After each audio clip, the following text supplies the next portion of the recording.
To perform the prone hamstring curl, situate yourself on the prone hamstring machine so that your heels are against the back pad and your arms are anchored on the handles in front of you. Then, exhale as you pull hard through your hamstrings and curl that pad towards your glutes, keeping tension in the back of your legs. As you come down, inhale to prepare for the next repetition.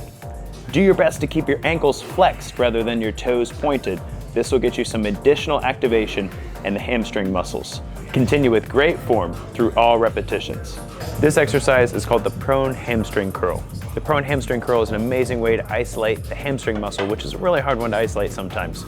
We've got the prone hamstring curl behind me.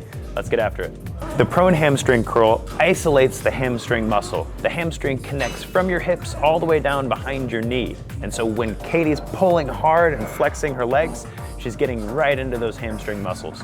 Notice how she's anchored really well in her arms, and she's keeping her ankles flexed, which gets extra tension in those hamstring muscles. Keep breathing, Katie. You're doing a good job.